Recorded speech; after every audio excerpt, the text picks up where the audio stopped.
Toxins जो भी body में रहता है उसको रिमूव करने के लिए पानी का रोल बहुत इंपॉर्टेंट होती है।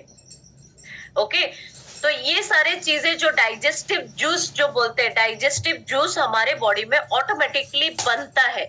जो सालाइवा से लेके एंजाइम से लेके बॉडी के अंदर जाता है ना, वो ऑटोमेटिकली ब्रेक करता है, फूड मॉलिक्यूल्स को ब्रेक करता है। राइट साइड में क्या क्या एंजाइम क्रिएट होता है डाइजेस्टिव जूस के थ्रू लिखा हुआ है, आप स्क्रीनशॉट रख सकते हैं। About 90% what we eat is assimilated in the small intestine। पहले जो भी हम लोग फूड लेते हैं लिवर के थ्रू, गॉल ब्लैडर के थ्रू, पहले स्मॉल इंटेस्टाइन को ही जाता है। उसका डाइजेशन प्रक्रिया खत्म होने के बाद लार्ज इंटेस्टाइन को आता है। उसका डाइजेशन प्रक्रिया खत्म होने के बाद जो वेस्ट प्रोडक्ट हमारा बाहर को निकलता है, ये होता है आपके घर का टैंक। राइट साइड में आप लोग देख सकते हैं कैसे टैंक साफ करके बाहर को हम लोग का वेस्ट फेंकता है। लेफ्ट साइड में होता है पूरा बॉडी का टैंक। प्लम्बिंग सिस्टम आपके घर का मालूम है, डाइजेस्टिव सिस्टम होता है प्लम्बिंग सिस्टम। घर का प्लम्बिंग सिस्टम जैसे आप लोग करते हैं, ठीक उसी तरह बॉडी का प्लम्बिंग सिस्टम होता है डाइजेस्टिव सिस्टम।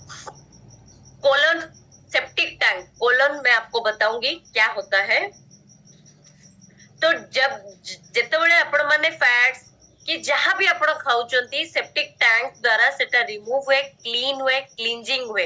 तो क्लीन हैला परे जहां टॉक्सिन्स थाए एक्युमुलेट करी थाए तापर ताको बाहर करे।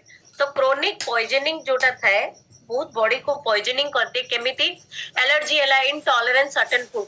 किछि किछि फूड आपण माने जानि थिबे काहा को टॉलरेट करि पारंती ना, ता द्वारा एलर्जी भी हुए। बैड ब्रेथिंग, स्मेलिंग आसे, गैस जो स्टूल पास करबा पूर्व जो गैस ता जाए बहुत स्मेल थाए, लो एनर्जी थाए, वाइटलिटी नो अपरेंट रीजन, कोई भी प्रकार की मतलब जो पेन होता रहता है, बैक पेन भी होता है, तो पेन, लीवर में भी पेन होता है, स्लीप में डिस्टर्ब होता है, स्किन प्रॉब्लम आती है, रैशेस आती है। ये सारे चैलेंजेस मेरे अंदर था, ये सारे चीजें पूरा मेरे अंदर ही था। जब बॉडी पूरा वेस्ट पार्ट जो निकलता नहीं था, तो ये सारे डिसऑर्डर मेरे को था। तो डिसऑर्डर ऑफ डाइजेस्टिव सिस्टम बोलने से कॉन्स्टिपेशन उसी को ही समझाते हैं। हेमोरॉइड्स जो बोलते हैं, हेमोरॉइड मतलब होता है स्वॉलन वेन्स। बॉडी का जो वेन होता है वो खुल जाती है, जो कि lowest part of rectum and anus, जो एनस रहता है जहाँ पे स्टूल फॉर्मेट होता है ना, उसके ऊपर लेवल में वो क्या होता है, फूल जाती है। फूलने से क्या होता है, हमारे बॉडी से जो स्टूल निकलता है मे बी पेनफुल हो जाती है, ब्लीडिंग वहां से शुरू हो जाता है, जो कि स्टूल पूरा हार्ड हो जाता है, ड्राई हो जाता है। कई लोग बार बार बोले रहेंगे, आप लोग सुने रहेंगे, पाइल्स मोर भितर को भी गोटे अच्छी, बाहर भी केते जन को हुए। तो से जगह जो चमड़ा बढ़ी चले, तो से जगह एक्सटर्नल बहुत पेनफुल थाए, फुली जाए, इचिंग भी हुए। जोटा इंटरनल थाए सेटा ब्लीडिंग कराए, बाहर भी जोटा थाए सेटा बहुत अधिक हेले सेटा ब्लीडिंग हवा स्टार्ट ही जाए। तो ताकू हमें कॉन्स्टिपेशन कहूचु। हेमोएड जो कि हेमोमोरॉइड जोटा हमें कहूचे, तार मीनिंग हैला जोटा हमरो कंप्लीटली पेनफुल थाए, जोटा हमको फुली जाए, कॉन्स्टिपेशन होए, जो कारण हुए तारो कि बाउल मूवमेंट हुए नहीं, या फिर स्टूल जो हार्ड ही जाए, ड्राई ही जाए। Constipation, sluggish elimination. Sluggish elimination मतलब बहुत दिक्कत होता है, इरेगुलर बाउल मूवमेंट होता है, जो सिम्टम्स होती है। ये सारे चीजें मैं बोल चुकी हूँ, ये सारे चीजें बार बार लिखा गया है। एक चीज यहाँ पे आपको समझना चाहिए, बहुत इंपॉर्टेंट है। यहाँ पे बहुत सारे लोग सोचते रहेंगे शावर का फोटो क्यों है। डेली नहाते हैं कि नहीं? हर दिन आप अपने आप को साफ करते हैं कि नहीं?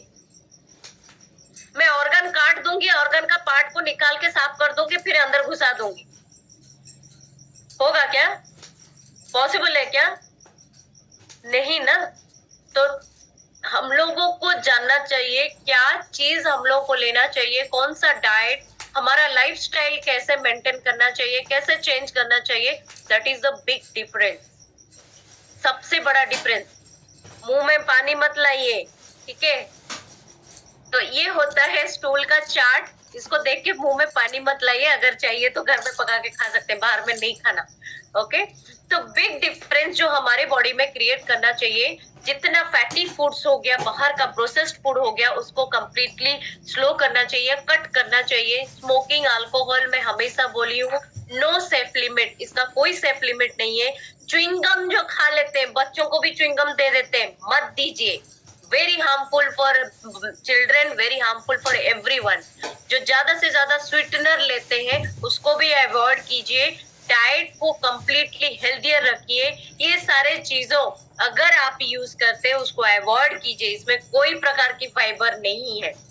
ओके, ये स्टूल का चैट है, इसको स्क्रीनशॉट रखिए। कई लोग सोचते रहे ये क्यों दिखाते, ये सबसे बड़ा चीज है, सबसे इम्पोर्टेंट चीज है। आप लोग जान पाएंगे बॉडी में आपका डाइजेशन प्रक्रिया कैसे होता है। ये स्टूल का फॉर्मेट है, स्टूल का फॉर्मेट अगर आप देखेंगे जान पाएंगे। मैं कई बार बोली हूँ, जब आपका स्टूल पानी के ऊपर फ्लोटिंग करता है, then you have good fibre in your body. Body रे फाइबर लेवल बहुत भलो थाए। जदि फाइबर लेवल बॉडी रे मेंटेन होनी, डेफिनेटली स्टूल पानी रे फ्लोट करिबो ही नहीं, भासीबो ही नहीं। तो ये सबु जिनस को मार्क करंतु, ये सबु जिनस हमनको बॉडी रे बहुत सारा चैलेंजिंग आसे, बहुत सारा थिंकिंग, बहुत सारा जिनस हमको जणा पड़ी जाए।